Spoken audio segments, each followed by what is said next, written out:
그래서 이제 5월스대와 이제 그 본격적으로 이제 얘기를 해보겠습니다. 질문하기 얘기를 할게요. 질문하기. 예. 질문하기가 5월스에서 오픈 퀘스천입니다. 근데 이거는 열린 질문이에요. 그러니까 코칭 교육 받으시는 분들 어디 가고 이제 강력한 질문 뭐 이런 것들을 하는데요. 기본적으로 동기강화 면담에서는 강력한 질문 없어요. 강력한 질문 없어요. 저희는 강력한 질문 하지 않고 열린 질문만 해요. 열린 질문 플러스 정말 순수한 마음에서 궁금한 것만 물어봐요. 그런 것만 물어보지 이랬냐 저랬냐 계속적으로 그 질문을 던지지 않아요. 그래서 그럼 열린 질문이라는 게 어떤 거냐? 일반적으로 사람들이 열린 질문 얘기를 할 때는 뭐냐면 yes or no 단답형으로 대답할 수 없는 질문을 우리가 열린 질문이라고 얘기를 해요. 근데 여기서는 조금 동기가 만들면서는 여기 조금 더 이렇게 범위가 넓어집니다. 그래서 뭐냐? 예, 코칭의 방향성을 알 수가 없는 거예요. 오늘 좋은 얘기를 할지 나쁜 얘기를 할지 뭐 이게 뭐 어떤 건지 긍정적인 건지 부정적인 건지 알 수 없는 그런 질문인지 하는 거죠. 그래서 코칭에서 문을 열어준다라고 얘기를 하는 거거든요. 문을 열어줘요. 안에 들어가면 뭐가 들어있는지 알 수 없어요. 근데 그냥 문을 여는 거죠. 그래서 이런 것들이 이제 열린 질문에 해당이 됩니다. 그래서 닫힌 질문 계속적으로 하는 거 있죠. 아까 말한 거 yes or no 단답형으로 대답할 수 있는 질문을 계속적으로 이제 하게 되면 예, 굉장히 관계 형성에 치명적인 이제 악영향을 줍니다. 취조받는 느낌이 드는 거죠. 그래서 아주 기본적인 것들도 자꾸 물어보지 않아요. 그러니까 물어보는 사람과 대답하는 사람이 있으면 대답하는 사람이 점점 기분이 나빠져요. 되게 기본적인 것임에도 불구하고. 그래서 이런 질문은 별로 이제 좋지 않습니다. 아예 그래서 동기강화 면담에서는 질문을 트레이닝하지 않아요. 예, 트레이닝하지 않아요. 그래서 이런 그 열린 질문만 이제 사용하는데요. 그냥 제가 말씀드릴게요. 여러분들이 이제 쉽게 처음에 사용할 수 있는 열린 질문 뭐 이런 거예요. 제가 아까 제가 코칭 세션 시작할 때 언제나 그걸로 시작한다 그랬죠. 어떻게 지내셨어요? 네, 이런 게 열린 질문입니다. 네. 그래서 이 사람이 나를 야단을 칠지 칭찬을 할지 알 수 없는 그런 질문이 되는 거죠. 만약에 그 부하 직원하고 이제 이야기를 한다라고 얘기를 하면 어떻게 돼가? 뭐 이제 이런 거 있죠. 이런 것들. 그러니까 how로 물어보는 질문은 대부분 이제 열린 질문이에요. 그래서 뭐 그 어떻게 돼가? 요즘 어때? 그 뭐 어떤 일들이 요즘 일어나고 있지? 뭐 이제 이런 식으로 여러분들이 열린 질문을 딱 해버리잖아요. 그러면 그 상대방이 자기가 하고 싶은 얘기를 하게 됩니다. 그래서 주도권이 그 사람한테 넘어가는 거예요. 그래서 그 사람이 이제 그 자기가 하고 싶은 얘기를 할 수 있게끔 그런 이제 문을 열어주는 것이 이제 열린 질문이다. 이제 그래서 열린 질문하기에 있어요. 그리고 또 뒤에 뭐 가치를 뭐 이렇게 탐색하고 이제 이런 데 있어서도 그런 것도 다 열린 질문으로 이제 그 처리를 합니다. 그러니까 제가 그 앞에 얘기를 했었던 뭐 그런 거 있잖아요. 뭐 리더로서 어떤 리더로서 기억되고 싶냐, 뭐 이제 이런 것들에 대해서 뭐 어디까지 우리 회사에서 올라가고 싶냐, 뭐 앞으로의 열망은 무엇이냐, 목표는 무엇이냐 이런 것들에 대해서 이제 물어보는 거죠. 그거 역시 이렇게 열린 질문으로 그 사람이 들어올 수 있게끔 하는 질문으로 이제 물어봅니다. 그리고 그거의 의미가 뭐예요? 이런 거 물어보는 분들 되게 많거든요. 근데 거기에 이제 책에도 나오지만 그거 물어보지 말라고 얘기를 해요. 예. 그게 어떤 의미가 있나요? 이제 이렇게 얘기를 해버리게 되면 거기서 그 질문에 있어서 그 자기가 생각하고, 그러니까 자기가 얘기하고 싶은 게 아니라 그거에 대해서 다시 한번 생각해서 뭔가 정답을 만들어내려고 하고 의미를 막 쥐어 짜내게 되거든요. 그렇게 되면 이 코칭의 흥미를 잃어요. 그렇기 때문에 그런 질문은 하지 않는 것이 이제 좋다. 뭐 이런 식으로 이제 얘기를 하고 있습니다.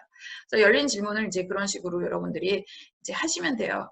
그래서 그 댁에 가셨을 때도 뭐 아이가 이제 있어요. 그럼 애 보면 보통 엄마 아빠들이 뭐 물어봐요. 아빠가 딱 집에 들어가면 애 딱 만나면 제일 먼저 뭐 물어보세요. 보통 예, 숙제했냐? 숙제했겠어요? 안 했죠? 그럼 안 했어요. 그럼 이제 뭐 임마 뭐 학교 갔다 오면 숙제부터 해야지만 이제 잔소리하고 그럼 그다음부터는 아빠랑 있기 싫어 이제 이렇게 되는 거거든요. 근데 그럴 때는 그냥 아유 우리 아들 어떻게 지냈어 이렇게 하세요. 아 그럼 아빠 내가 오늘 뭐 했어 뭐 오늘 어디 가서 놀았어 뭐 내가 오늘 뭐 학원 가서 뭐 했어 이런 식의 이제 그 자연스러운 대화들이 나올 겁니다.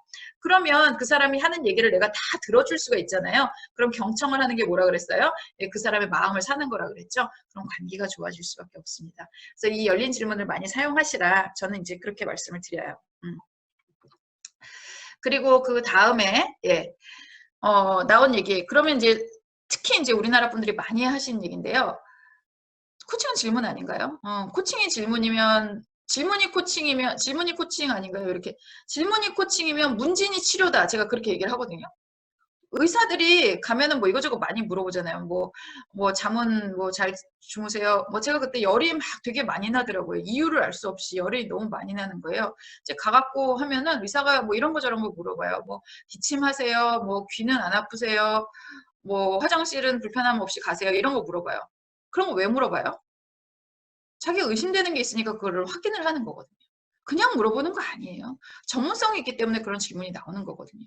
근데 그 전문성이 없는 상태에서 그냥 이거저거 물어본다라고 그걸로는 해결이 안 되죠.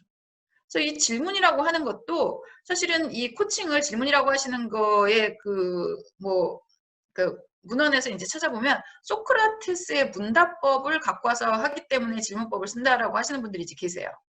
근데 소크라테스는 그 질문을 통해서 상대방의 의식을 확장시켜가지고 모순을 깨닫게 하기 위해서 질문법을 이제 사용을 했습니다. 그 질문법을 이제 사용을 했는데요. 소크라테스는 인류 역사상 가장 현명한 사람 중에 하나예요. 소크라테스도 답이 있어요. 어떻게 이 사람의 생각을 고쳐주고 싶은 방향성이 있어요. 아까 우리 프로세스에서 방향성이 있다고 그랬잖아요. 동기가 면담에 있어서. 소크라테스도 방향성이 있어요. 그래서 그 방향이 있는 쪽으로 갖고 가게 하면서 질문을 통해서 그 사람 하는 건데 코치가 이 사람의 의식을 확장을 하든 어떤 식으로든 갈 방향성이 없는 상태에서 하는 질문은 아무런 의미가 없습니다. 아무런 의미가 없어요. 그냥 회사에서 돈 대주니까 그냥 하는 거지. 이제 이렇게 끝내는 경우가 되게 많습니다. 그래서 그리고 질문하고 대답하고 이것만 계속적으로 하잖아요. 그러면 상대방이 흥미를 잃고 저항이 올라갑니다. 왜 자꾸 이런 거 물어보는 거야? 이런 식으로 짜증이 막 나요. 그리고 기본적으로 질문을 많이 한다는 건 뭐냐면 내가 너를 질문을 통해서 너를 깨닫게 해주겠어. 내가 너보다 우월한 존재야. 이런 기분을 느끼게 하거든요. 그래서 저는 지적 연구 방법은 오늘 공부를 했는데 거기서도 나오는 얘기가 뭐냐면 조심해야 될 게 뭐냐면 우리가 연구하는 사람들한테 질문을 이제 한다는 거예요. 거기서 내가 너보다 우월한 사람이기 때문에 나는 박사고 난 연구자고 너는 무지랭이고 그러니까 내가 질문을 해서 너가 대답을 하면 이걸 세상에 알리겠어. 이런 식의 태도가 읽히게 되면 안 된다라는 거를 굉장히 강조를 합니다. 그래서 질문을 한다는 것 자체는 사람한테 이렇게 되게 공격받는 그런 느낌을 줄 수 있기 때문에 별로 좋은 방법이 아니에요. 그리고 질문보다 경청이 훨씬 더 높은 수준의 스킬입니다. 그래서 질문 많이 하는 사람보다 내 얘기 들어주는 사람을 사람들이 훨씬 더 좋아하게 되고 그 관계가 잘 맺어지게 되면 그 다음에 이 사람이 좋아지게 될 가능성이 이제 높아지게 됩니다. 그래서 그 경청이 훨씬 더 중요하다 질문보다 이제 이런 것들 여러분들 아시면 좋겠어요.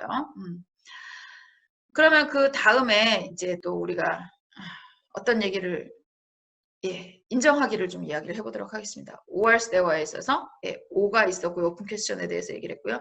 A는 인정하기입니다. 인정하기는 우리 그냥 인정하기예요. 우리 그냥 일반적으로 쓰는 인정하기예요. affirming. 이 얘기는 뭐냐면 너 힘든 거 인정? 너 속상한 거 인정? 너 기쁜 거 인정? 너 잘난 거 인정? 너 노력한 거 인정? 그냥 인정하기예요. 그래서 그 사람이 긍정적인 부분을 강조하는 기술입니다. 그래서 당신이 했었던 노력, 당신이 가지고 있는 좋은 점, 그리고 당신이 가지고 있는 절대적 가치 이런 거 내가 다 한다. 이게 인정하기예요. 그래서 그 사람이 그러니까 인간이기 때문에 뭘 잘해서가 아니라 인간이기 때문에 그 사람이 가지고 있는 그 안에 내재된 아주 아름다운 그 긍정적인 가치를 이제 알아봐주고 그 좋은 면들을 인정해주는 것, 바라보고 인정해주는 것이 이제 인정하기라고 얘기를 합니다. 그리고 지지하고 격려하는 것. 당신이 잘하고 있어요. 그리고 당신 더 잘할 수 있어요. 뭐 이거를 해내실 거예요. 이런 거 격려하기. 이게 모두 인정하기예요. 제가 코칭에 있어서 한 가지만 갖고 가라. 그럼 이 인정하기 싸들고 간다 그랬죠. 이 인정하기는 어떤 변화에 있어서 완전 지렛대 역할을 합니다.